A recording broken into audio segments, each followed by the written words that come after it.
Hello guys, welcome to the mysterious empress 111 tarot. तो आज मैं आपके लिए कलेक्टिव रीडिंग लेके आ गई हूँ और टॉपिक आपने देखा ही है कि ये एनर्जी चेकिंग रीडिंग है। तो बहुत टाइम के बाद एनर्जी चेकिंग रीडिंग मैं लेके आई हूँ। तो आपके पर्सन क्या सोचते हैं, क्या फील करते हैं, उनके इरादे क्या हैं और 10 से 15 डेज़ में वो आपके लिए क्या एक्शन लेंगे, इसकी रीडिंग होगी।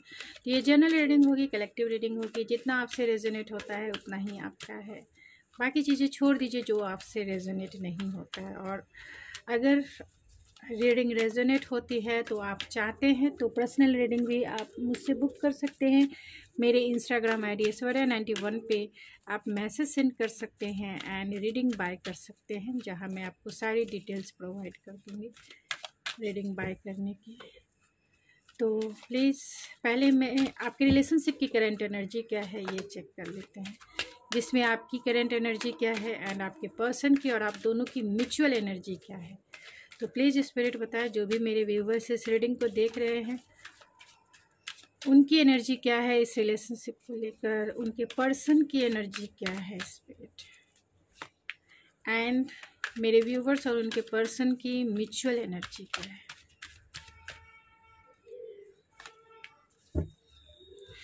तो यहाँ पे आपकी एनर्जी क्या है, आपकी एनर्जी लॉयल्टी है। तो कहीं ना कहीं आप बहुत ज़्यादा उनके प्रति डिवोटेड हैं एंड लॉयल्टी आप पे कर रहे हैं, यानी आप उनके तरफ जो है लॉयल हैं, आप ईमानदार है और अपने ऊपर कॉन्सेंट्रेट है। आप अपने पर्सन से भी यही चीज़ें भी चाहते हैं। तो आपकी यहाँ पे डिसर्नमेंट है।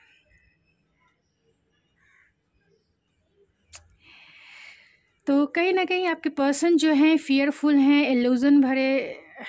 इल्यूज़न में हैं, ट्रस्ट इशू हो सकता है उन्हें, क्योंकि यहाँ डिसर्नमेंट है। तो आप लॉयल हैं लेकिन आपके पर्सन डिसर्नमेंट है एंड आप दोनों की जो म्यूचुअल एनर्जी है वो फॉरगिवनेस है। तो दोनों एक आप उनको फॉरगिव कर चुकी हैं या कर चुके हैं एंड आपके पर्सन आपसे फॉरगिवनेस चाहते हैं।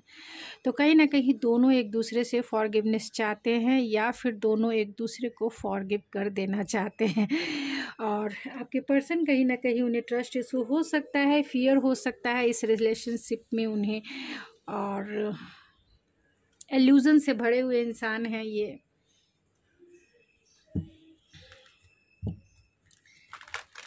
तो करंट थॉट्स क्या हैं उनके,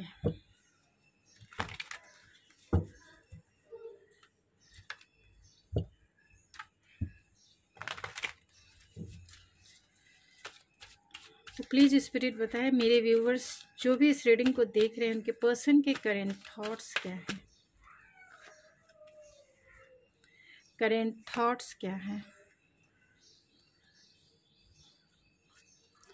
उनकी फीलिंग्स क्या है स्पिरिट, उनकी फीलिंग्स क्या है, फीलिंग्स क्या है,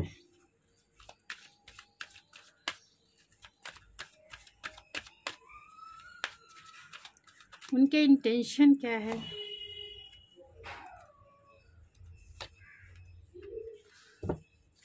एंड आने वाले समय में वो क्या एक्शन लेंगे।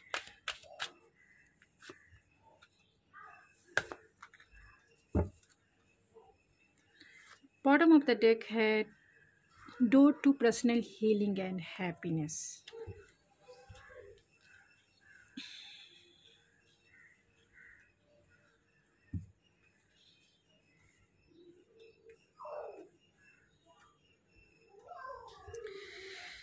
तो कुछ कार्ड्स को मैं ऐसे तो मुझे सारी चीज़ें क्लियर हो गई हैं, फिर भी मैं एक दो कार्ड्स और भी क्लियर कर लेती हूँ। तो यहाँ पे स्ट्रेंथ है एंड म्यूजिशियन है। तो मैं म्यूजिशियन के कार्ड को क्लेरिफाई करती हूँ कि करंट थॉट्स में म्यूजिशियन क्यों है स्पिरिट, म्यूजिशियन क्यों है।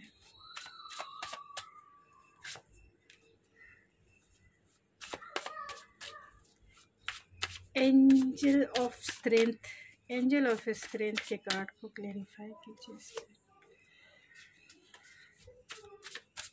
ब्रोकन हार्ट को क्लेरिफाई कीजिए स्पिरिट।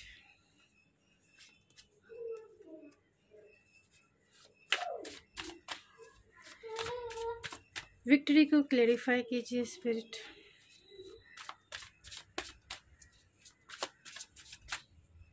इंटेंशन में thinking man and caring connection जो है,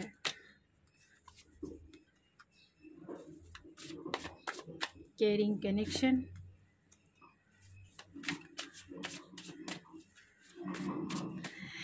caring connection spirit. Oh my God. Fifth chakra archangel Gabriel,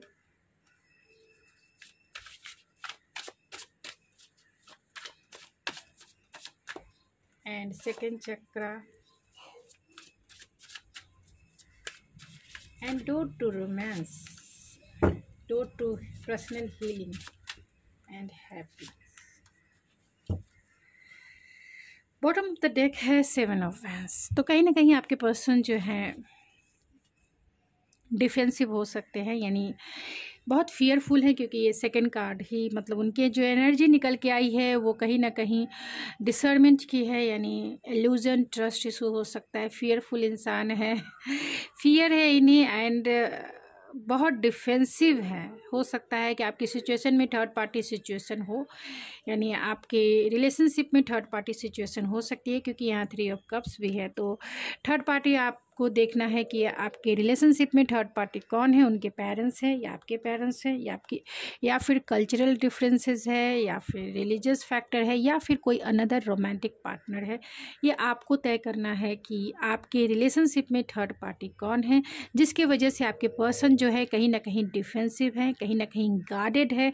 वो इस रिलेशनशिप को आगे बढ़ाने के लिए इतनी हिम्मत नहीं जुटा पा रहे हैं कि वो इस रिलेशनशिप को नेक्स्ट स्टेप आगे लेके जा सके, क्योंकि यहाँ पे हो सकता है कि फैमिली इन्वॉल्व हो सकती है, इसीलिए उन्हें डर है। तो यहाँ मैजिशियन एंड द मिरर है एंड 4 ऑफ वैंड्स है। तो अगर वो चाहें तो वो आप उनके करेंट थॉट्स यही हैं कि वो कहीं ना कहीं आपको मैनिफेस्ट कर रहे हैं, चाहते हैं वो आपको अपनी लाइफ में लाना, और इनके पास सारे रिसोर्सेस है आपसे मिलने के लिए, आपसे मैरिज करने के लिए, या फिर आपके रिश्ते को कहीं ना कहीं स्टेबल करने के लिए। हो सकते हैं बहुत सारे लोगों के केस में हो सकते हैं। अगर आपसे ये रेजोनेट होता है तो ठीक है, नहीं होता तो आप छोड़ दीजिए। आपके पर्सन मैरिड भी हो सकते हैं, क्योंकि यहाँ 4 ऑफ वैंड्स है, या फिर आपके पर्सन आपके डिवाइन काउंटर पार्ट भी हो सकते हैं, क्योंकि यहाँ लवर्स भी है एंड 4 ऑफ वैंड्स है। तो यहाँ पे मैजिशियन है, क्योंकि मैजिशियन भी कहीं ना कहीं एम्परर की यानी कि डिवाइन मस्कुलाइन की भी एनर्जी को इंडिकेट करता है। तो आपके पर्सन चाहते हैं रिकन्सिलेशन करना, कहीं ना कहीं रिकन्सिलेशन को मैनिफेस्ट कर रहे हैं कि किसी भी तरीके से आप दोनों का रिकन्सिलेशन हो जाए, लेकिन फियरफुल भी है, स्ट्रेंथ नहीं है, साहस नहीं है, इनमें साहस गेन करना चाहते हैं, और इसकी वजह कहीं ना कहीं 10 ऑफ पेंटिकल यानी फैमिली इन्वॉल्व हो सकती है। यानी आपके पर्सन के करंट थॉट्स अगर देखा जाए तो आपके पर्सन रिकन्सिलेशन को तैयार हैं, रेडी हैं, चाहते हैं, मैनिफेस्ट कर रहे हैं, लेकिन फैमिली से कहीं ना कहीं डरते हैं वो, चाहे वो फैमिली इनके पेरेंट्स हो और चाहे वो इनकी फैमिली इनके एक कोई अनदर रोमांटिक पार्टनर हो। तो ये आपको तय करना है कि आपके रिलेशनशिप में थर्ड पार्टी कौन है। फैमिली के वजह से भी ये साहस नहीं जुटा पा रहे हैं कि आपको कैसे मिलवाना है। अगर आपके पर्सन सिंगल हैं तो आपको अपनी फैमिली से कैसे मिलवाना है, कैसे आपसे शादी करनी है, कैसे आपसे मिलन करना है, कैसे रिकन्सिलेशन करना है। हो सकता है कि आपने इनको कहा हो कि मुझे कमिटमेंट चाहिए, यानी कि आपके साथ एक स्टेबल रिलेशनशिप चाहिए। आपने कमिटमेंट मांगा हो और इस पर्सन ने थोड़ा सा हिचकिचाया हो, क्योंकि ये पर्सन जो है उतना साहस नहीं जुटा पा रहे हैं कि आपको अपनी फैमिली से मिला सके और आपको एक सॉलिड कमिटमेंट दे सके। लेकिन फिर भी उनकी कोशिश यही है, क्योंकि यहाँ 4 ऑफ वैंड्स है तो उनकी कोशिश ज़रूर, और स्ट्रेंथ का भी कार्ड है, तो उनकी कोशिश ज़रूर है कि वो आपको अपनी फैमिली से मिला सके और आपके इस रिलेशनशिप में एक स्टेबल रिलेशनशिप आपके साथ क्रिएट करना चाहते हैं, निभाना चाहते हैं, जो इस 3D वर्ल्ड पे कमिटमेंट कहते हैं, जो इस 3D वर्ल्ड पे मैरिज कहते हैं। उनकी फीलिंग्स भी यही है कि अगर आप दोनों के रिलेशनशिप में हो सकता है कि आपने कमिटमेंट मांगा हो और उन्होंने कमिटमेंट उस समय नहीं दिया हो, जिसके वजह से कहीं ना कहीं हार्ट ब्रेक भी है, ब्रोकन हार्ट है इनका और व्हील ऑफ फॉर्चून है। तो कहीं ना कहीं कर्मा, इन्हें ऐसा लगता है कि कर्मा की वजह से उनका दिल दुखा है या फिर उन्होंने आपका दिल दुखाया है। तो कहीं ना कहीं वो भी दुखी है कि जिस फीलिंग जब आपके बारे में जब भी वो सोचते हैं, सैड हो जाते हैं कि अनफॉर्चुनेटली वो आपको, आपका दिल जो है तोड़ दिया, या फिर उन्होंने आपके दिल को जो है, आपने कमिटमेंट मांगा होगा और इस इंसान ने आपको घोस्ट कर दिया होगा। इस इंसान ने बिना क्लोजर दिए आप सीधा आपको ब्लॉक कर दिया होगा, या आपका किसी भी क्वेश्चन का इन्होंने आपसे डायरेक्ट जवाब नहीं दिया होगा और इसी वजह से कहीं ना कहीं आप जो है दुखी हुई, यानी कि आपका दिल टूटा। और इसकी वजह ये मानते हैं व्हील ऑफ फॉर्चून कि समय ही सही नहीं था जिसके वजह से आपका दिल टूटा, यानी कि ये उस समय कमिटमेंट देने को तैयार नहीं थे या आपको बताने को तैयार नहीं थे, या फिर समय ऐसा था और उस समय ही आपने इनसे कमिटमेंट मांगा, या उस समय ही आपने उनसे स्टेबल रिलेशनशिप मांगा, या फिर आपने कहा होगा इनसे कि इस रिलेशनशिप को नेक्स्ट स्टेप जो है आगे लेके चलो या फैमिली से मिलवा दो। ये भी हो सकता है। वो इस रिश्ते में विक्टोरियस फील करना चाहते थे क्योंकि वो जानते हैं कि इस रिश्ते में बहुत ज़्यादा पोटेंशियल है, क्योंकि आप दोनों एक दूसरे के एक अच्छे मैच हो, यानी कि आप बहुत स्ट्रॉन्ग कपल हो। तो वो इस रिश्ते में विक्टोरियस फील करना चाहते हैं, वो इस रिश्ते में सक्सेस चाहते हैं, वो इस रिश्ते को जीतना चाहते हैं और इस रिश्ते में बहुत पोटेंशियल के साथ साथ आपके लिए इनका अट्रैक्शन भी है, प्यार भी है, लेकिन फीलिंग अभी सैड है। उनके इंटेंशन क्या है, तो बहुत टाइम से अगर वो आपसे बातें नहीं कर पा रहे हैं या फिर बहुत टाइम से स्टक है इस रिलेशनशिप में, आगे नहीं बढ़ा पा रहे हैं, या फिर आपका रिलेशनशिप आगे बढ़ भी रहा है तो भी ये इंसान बहुत ओवर थिंकिंग है, इसलिए 7 ऑफ पेंटिकल है। यानी ये इंसान बहुत पेशेंसफुल हैं क्योंकि आपके साथ वो केयरिंग कनेक्शन चाहते हैं, आपके साथ एक स्टेबल रिलेशनशिप चाहते हैं, लेकिन कहीं ना कहीं साहस नहीं है उन्हें, क्योंकि यहाँ हाई प्रिस्टेस भी है, यहाँ 2 ऑफ ये अपनी इंट्यूशन की नहीं सुन रहे कि इंट्यूशन इनको क्या गाइड कर रहा है। ये इतने फियरफुल हैं, इतने एल्यूजन में भरे हुए इंसान हैं कि डिसीज़न नहीं ले पा रहे हैं, साहस नहीं जुटा पा रहे हैं कि आपके साथ वो एक सॉलिड या फिर एक स्टेबल रिलेशनशिप निभा सके। ये भी हो सकता है कि इनके पास 2 चॉइसेस हो, अगर ये पार्टनर आपके मैरिड इंसान है तो 2 चॉइसेस हो सकता है, जिसके वजह यानी कि 2 रास्ते हो सकते हैं, इसीलिए ये डिसीज़न नहीं ले पा रहे हैं। बहुत सारे लोगों के केस में ये भी हो सकता है कि ये इंसान आपसे बहुत कुछ छिपा भी रहे हों, आपको नहीं पता हो। ये भी हो सकता है कि ये आपका हिडन रिलेशनशिप हो, इसीलिए इनके पास साहस नहीं है कि ये लोगों के सामने, पब्लिक के सामने आपके इस रिलेशनशिप को अपना सके। तो जिनके केस में ये मैरिड इंसान है, उनके केस में ये हो सकता है कि ये अपनाने को, यानी कि इस समाज के सामने एक्सेप्ट करने को ये रेडी नहीं है, साहस नहीं है। और अगर आपके पर्सन अनमैरिड हैं तो भी ये फैमिली, यानी कि कल्चरल डिफरेंसेस हो सकता है या इनकी फैमिली नहीं मान रही होगी, तो इतना साहस नहीं है कि अपनी फैमिली को बता सके कि वो आपके साथ मैरिज करना चाहते हैं, आपके साथ शादी करना चाहते हैं। इनके पास इतना साहस नहीं है, फिर भी ये पेशेंसफुल हैं, यानी इसका उपाय ढूंढ रहे हैं, सॉल्यूशन निकालने की कोशिश कर रहे हैं, इसीलिए ये ओवर थिंकिंग भी कर रहे हैं।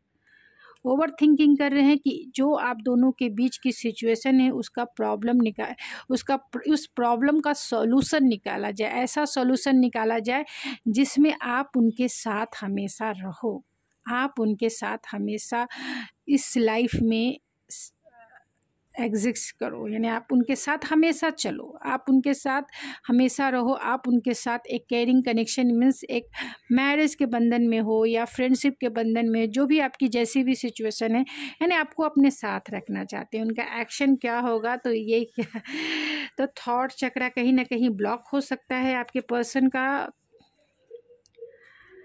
क्योंकि यहाँ डेविल भी है जो 5th चक्रा को क्लैरिफाई किया है। तो कहीं ना कहीं फियर है, इल्यूज़न है, बात करने को लेकर आपसे वो डरते हैं, क्योंकि उन्हें ऐसा लगता है कि जब भी वो आपसे बातें करेंगे आप कहेंगे कि बताओ मेरा रिलेशनशिप का नेक्स्ट स्टेप क्या होगा, और वही नेक्स्ट स्टेप वही नेक्स्ट स्टेप इन्हें नहीं पता है कि क्या होगा। नेक्स्ट स्टेप आपके रिलेशनशिप का क्या होगा, ये बहुत डरते हैं आपसे बात करने में। यानी ये जो है रिलेशनशिप चाहते हैं आपके साथ, एक स्टेबल रिलेशनशिप भी चाहते हैं, लेकिन उसे इस 3D वर्ल्ड पे करने में थोड़े से फियरफुल हैं, इस 3D वर्ल्ड में अपनाने में फियरफुल हैं, और इसकी वजह कहीं ना कहीं फैमिली इन्वॉल्व हो सकती है। तो वो आपसे डरते हैं बातें करने को, और नेक्स्ट 10 डेज़ 14 डेज़ में भी वो फियरफुल रहेंगे, और उनके पास कहीं ना कहीं इतना वो चाहेंगे कि वो आपके साथ किसी भी तरीके से, यानी दूसरे तरीके से, यानी कि आपसे बातें करने को या आपकी तरफ आने को वो बहुत क्रिएटिव माइंड यूज़ करेंगे। यानी आपके मैसेजेस किसी से मंगवा लेंगे, या आपके बारे में जो भी जानकारी है किसी को भेज कर आप क्या कर रहे हैं अपने लाइफ में, वो ये कोशिश करेंगे। क्योंकि इनका जो है सेकंड चक्रा है, कहीं ना कहीं उसे वो, क्योंकि बहुत पैशनेट तो हैं ही, चॉइसेस भी हो सकती है, डिसीज़न हो सकता है आपकी तरफ आने के लिए। तो उनका 10 डेज़ या 15 डेज़ में वो आपसे चाहेंगे, आपकी तरफ बातें करने को चाहेंगे आप, क्योंकि पैशनेट तो बहुत रहेंगे, और यहाँ लवर्स की एनर्जी भी है, तो कहीं ना कहीं चॉइस भी है, अट्रैक्शन भी है, एंड बहुत ज़्यादा डीप कनेक्शन भी है। तो वो आपकी तरफ बहुत पॉजेसिव भी रहेंगे, ऑब्सेसिव भी रहेंगे, बात करने को लेकर भी बहुत एक्साइटेड रहेंगे, लेकिन कहीं ना कहीं फियरफुल हैं। इतना इनको स्ट्रेंथ चाहिए आपसे बातें करने को, और यहाँ पर भी वो चाहते हैं door to personal healing and happiness, लेकिन 9 ऑफ कॉइन एंड टेम्परेंस का कार्ड आया है। तो कहीं ना कहीं इस रिश्ते को बैलेंस करना ज़रूर चाहते हैं, इस रिश्ते में हीलिंग ज़रूर चाहते हैं, लेकिन फिर से यहाँ पे 9 ऑफ पेंटिकल आया है, तो वो ज़रूर होगा, लेकिन टाइम लगेगा, यानी बहुत टाइम लग सकता है, क्योंकि यहाँ पेंटिकल की एनर्जी है। तो हीलिंग चाहते हैं इस रिलेशनशिप में, तो हीलिंग भी होगी, लेकिन टाइम लगेगा। तो ये पर्सन 10 डेज से 15 डेज में नहीं लगता है कि बहुत सारे लोगों के केस में रिकन्सिलेशन चाहते हैं, लेकिन अगर इन्होंने अपने ऊपर, अपने इनर वर्क पे वर्क किया है, तब तो ये आपसे रिकन्सिलेशन कर लेंगे 10 से 15 डेज़ में। और अगर इन्होंने अपने इनर वर्क पर कोई वर्क उतना नहीं किया, इनका इनर वर्क उतना नहीं हुआ है जहां वो स्ट्रेंथ गेन कर सके, तो वो 10 से 15 डेज़ में वो आपकी तरफ नहीं आ पाएंगे। आने के लिए इनको इनर वर्क करना पड़ेगा, उतना साहस जुटाना पड़ेगा, आपको कॉल करने के लिए भी इतना साहस जुटाना पड़ेगा। लेकिन जिन्होंने भी इनर वर्क किया है, इतना साहस जुटा ले, इतना करेज आपकी तरफ गेन के जो होगा सो होगा, आपकी तरफ एक लीप ऑफ फेथ लेना है। तब ये पर्सन, क्योंकि यहाँ पे टेम्परेंस का भी कार्ड है जो रिकन्सिलेशन को इंडिकेट करता है, और यहाँ पर्सनल हीलिंग एंड हैप्पीनेस है जो ये भी इंडिकेट करता है कि वो हीलिंग चाहते हैं, और इस रिश्ते की भी हीलिंग चाहते हैं, आपकी भी हीलिंग करना चाहते हैं। यानी बातें करके आप दोनों एक दूसरे को हील करेंगे, लेकिन अगर ये करेज नहीं गेन कर पाए तो खुद की पर्सनल हीलिंग करेंगे। तो चलिए कुछ मैसेजेस देख लेते हैं, जो एक्स्ट्रा मैसेजेस है ओवरऑल।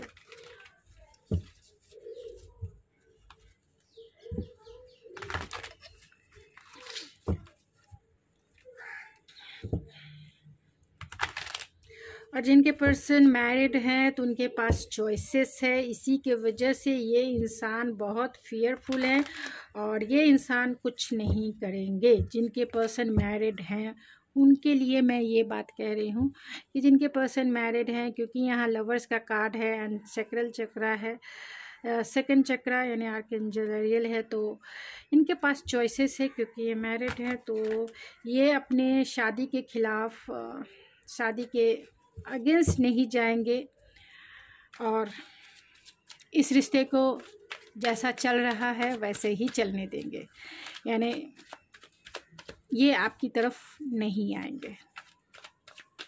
जो डायरेक्ट मैसेजेस थे वो मैंने आपको बता दिए, क्योंकि इस इंसान में इतना करेज नहीं है कि वो अपने पार्टनर को छोड़ के आपकी तरफ आए, क्योंकि यहाँ पे डेविल भी है, तो बहुत फियर है एंड टेम्परेंस है, जो कहीं ना कहीं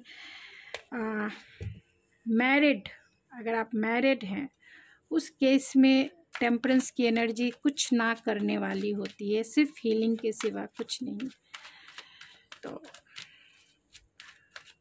आपके पर्सन मैरिड हैं तो ये आपकी तरफ 10 से 15 डेज में नहीं आ सकते हैं, और जिनके पर्सन अनमैरिड हैं यानी सिंगल हैं तब तो ये ज़रूर कोशिश करेंगे, रिकन्सिलेशन हो सकता है बहुत सारे लोगों के केस में। तो चलिए कुछ रैंडम मैसेजेस देख लेते हैं। तो release your past third party situation, travelling and dating, mirror self and express your love, love belief system, twin flame, telepathy. तो बहुत सारे लोगों के केस में हो सकते हैं कि ये आपके ट्विन हों। तो यहाँ पे बहुत सारी चीज़ें छिपा रहे हैं आपसे, बहुत सारी चीज़ें जो हैं छिपा हुआ हो सकता है आपका। अगर आप मैरिड हैं तो आपका ये रिश्ता भी हिडन रिलेशनशिप हो सकता है, और अगर आप अनमैरिड हैं, आपके पर्सन अनमैरिड हैं, तो बहुत कुछ छिपा रहे हैं, नहीं बता रहे हैं, यूनियन तो चाहते हैं वो। और बहुत सारे लोगों के केस में अगर आप मैरिड हैं तो किड्स भी हो सकते हैं, जिसके वजह से ये पर्सन आपकी तरफ एक्शन लेने में या फिर आपकी तरफ आने में कहीं ना कहीं बच्चों की वजह से कोई करेज नहीं, यानी फियरफुल है ये इंसान। मिरर सेल्फ है तो कहीं ना कहीं ये आपके मिरर सेल्फ हो सकते हैं अगर आपका ट्विन फ्लेम का रिश्ता है तो, और ये आपको कहीं ना कहीं मिरर करते हैं। तो अगर आपका ट्विन फ्लेम हो, सोलमेट हो, जो भी कनेक्शन हो, फिर भी ये जब हम किसी कनेक्शन में होते हैं तो फर्स्ट स्टेज होता है मिरर करने का।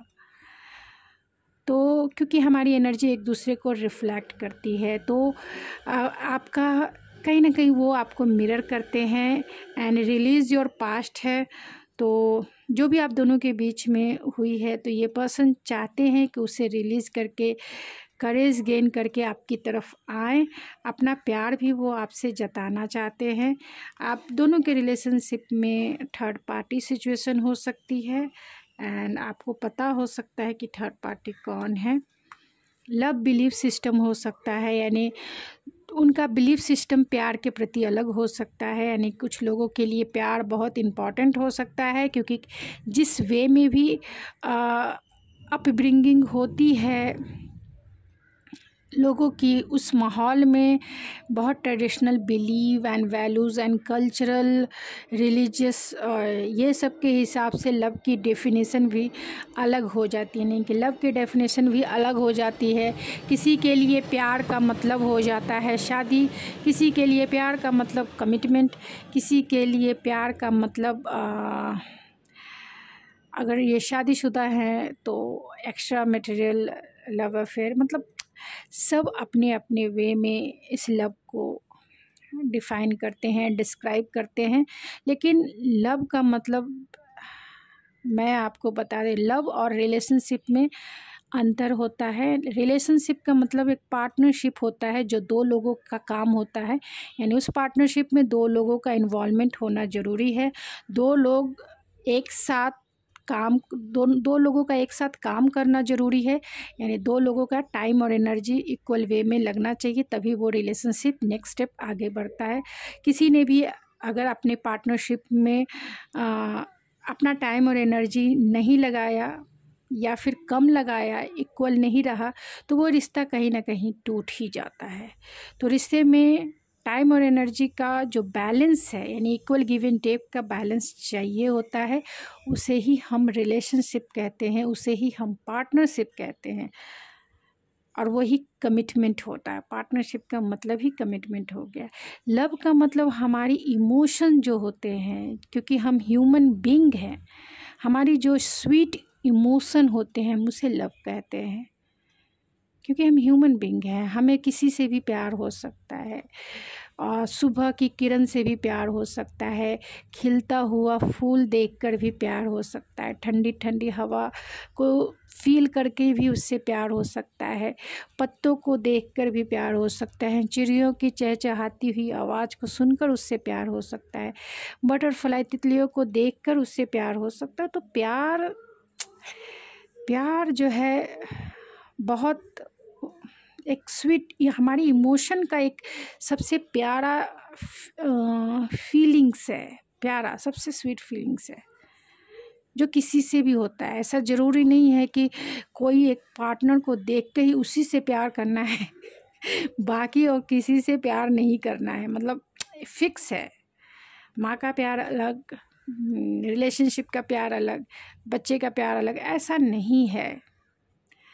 पास रिलेशनशिप में आप इसे डिस्क्राइब कर सकते हैं। रिलेशनशिप एक अलग मैटर होता है, उसमें कमिटमेंट, उसमें लॉयल्टी, उसमें मैरिज ज़रूरी होता है, ट्रस्ट ज़रूरी होता है, लेकिन प्यार के लिए नहीं। तो सबके अपने अपने बिलीफ सिस्टम होते हैं लव को लेकर, और जिस वे में भी उनकी नॉलेज है, यानी पढ़ाई लिखाई जो भी उन्होंने अपने लाइफ में देखा है उसके हिसाब से वैसे ही वो सोचते हैं, और वैसे ही अपने लाइफ में अगर उन्हें प्यार होता है तो वैसे ही चीज़ें वो करते हैं। तो पेशेंस है, बहुत टाइम से पेशेंस बनाया कि इस रिलेशनशिप को वो एक नेक्स्ट स्टेप आगे लेके जाने के लिए क्या करना चाहिए, वो सॉलिड फाउंडेशन निकालने की कोशिश करें। तो बहुत सारे लोग जो अगर ट्विन फ्लेम में है तो टेलीपैथी के माध्यम से एक दूसरे से कनेक्टेड हो सकते हैं। एंड ट्रैवलिंग एंड डेटिंग है तो बहुत सारे लोगों के केस में आपका लॉन्ग डिस्टेंस कनेक्शन हो सकता है। तो ये चाहते हैं आपकी तरफ आना, आपको डेट करना, आपको जानना, आपको पहचानना, फिर से इस डेटिंग की क्रिया को जो है, क्योंकि आप दोनों का फेस टू फेस मिलना बहुत कम हो सकता है, या मिले भी नहीं होंगे बहुत सारे ऐसे लोग। क्योंकि मैं बहुत सारी पर्सनल रीडिंग करती हूँ जिन्हें ऑनलाइन प्यार होता है और वो एक दूसरे से मिले भी नहीं होते हैं और एक दूसरे से शादी करने के लिए पूरी तरीके से रेडी हो जाते हैं तो मैं उनसे यही कहती हूँ कि आप जो है एक बार सामने, यानी कि डिजिटल मिल लिया, प्यार हो गया, सब कुछ हो गया, लेकिन एक बार मिल तो लो जिसके साथ रहना है, कि डिजिटल ही मैरिज भी कर लेना है और डिजिटल ही सब कुछ करना है। हाँ, मतलब फ़ोन पर ही, मतलब बिना एक दूसरे को छुए हुए, ना फील किए हुए, कुछ नहीं, बस सब कुछ digital online.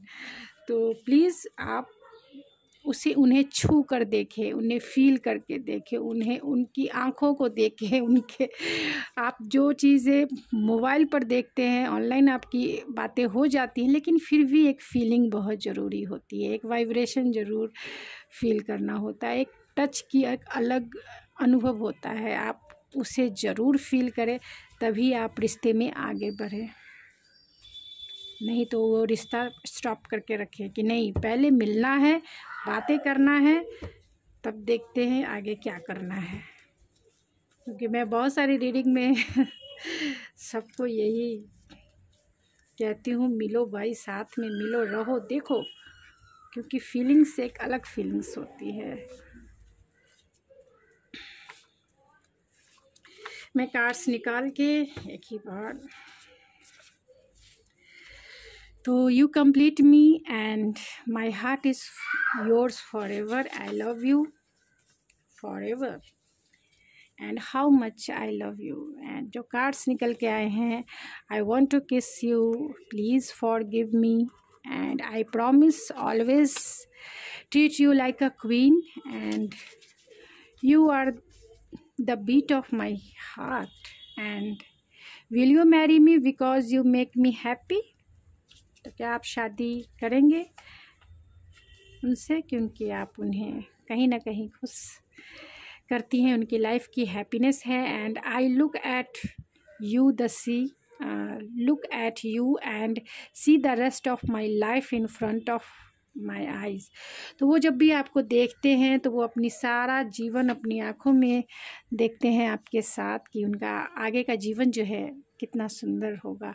I am so completely in love with you. तो बहुत प्यार तो बहुत है, लेकिन वही है, इस 3D वर्ल्ड पे उसे करने में बहुत सारे चैलेंजेस है और उन चैलेंजेस को जो पार करेगा उसी की जीत होगी। इस प्यार में उसी की जीत होगी जो उन चैलेंजेस से घबराएगा नहीं, क्योंकि सबके लव मैरिज में, सबके लाइफ में प्रॉब्लम्स होती है। बहुत कम ही लोग होते हैं जिनकी लव मैरिज आसानी से हो जाती है, और जिनकी होती है उन्हीं में उनके बाद में प्रॉब्लम्स क्रिएट होते हैं, यानी मैरिज के बाद में। यानी लव मैरिज तो कर लेते हैं लेकिन बाद में फिर प्रॉब्लम्स क्रिएट होते हैं। मैं वैसी भी रीडिंग करती हूँ, बहुत सारे लोगों की हो जो लव मैरिज शादी की है लेकिन बाद में प्रॉब्लम्स क्रिएट हुए, और इतने प्रॉब्लम क्रिएट हुए कि दोनों फिर से अलग हो गए। मतलब लव मैरिज था, पेरेंट्स के अगेंस्ट जाके शादी किया और फिर दोनों ने डिवोर्स ले लिया। क्या है, इसीलिए चैलेंजेस से घबराना नहीं चाहिए, क्योंकि चैलेंजेस हमें लेसन देते हैं, हमें कुछ न्यू सिखाते हैं, और उस सीखने से कभी भी पीछे नहीं हटने चाहिए।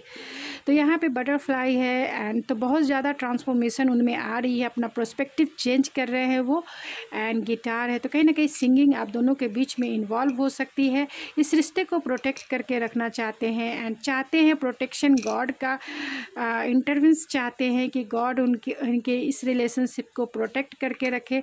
आप दोनों में लॉन्ग डिस्टेंस कनेक्शन हो सकता है, तो मैसेज भी वो सेंड करवा सकते हैं या कर सकते हैं, मैसेज आपको कर सकते हैं, कॉल कर सकते हैं, और अनकंडीशनल लव वो फील करते हैं आपसे, और अनकंडीशनल लव वो आपको करते हैं। भले इनकी सिचुएशन कैसी भी हो आपको नहीं पता है, लेकिन वो आपको अनकंडीशनल लव करते हैं। यहाँ पे एलिफेंट है, तो वो बहुत ट्रेडिशनल बिलीव एंड वैल्यूज़ को मानने वाले इंसान हो सकते हैं, और चाहते हैं गो विथ फ्लो, यानी बाय द बुक चलना चाहते हैं, क्योंकि एलिफेंट्स बाय द बुक चलते हैं। तो बाय तो अपने ट्रेडिशनल बिलीव एंड वैल्यूज़ को लेके चलना चाहते हैं, और चाहते हैं आपको भी उसी तरीके से, यानी ट्रेडिशनल वे में आपको अपने लाइफ में लाने के लिए। आर से उनका नाम हो सकता है। तो गाइस, ये थी आपकी रीडिंग। आई होप आपको पसंद आई होगी। अगर आपको मेरी रीडिंग पसंद आई तो प्लीज़ मेरे चैनल को ज़रूर सब्सक्राइब कीजिए, लाइक कीजिए, शेयर कीजिए। तो मैं मिलती हूँ आपके नेक्स्ट रीडिंग में, तब तक के लिए थैंक यू सो मच।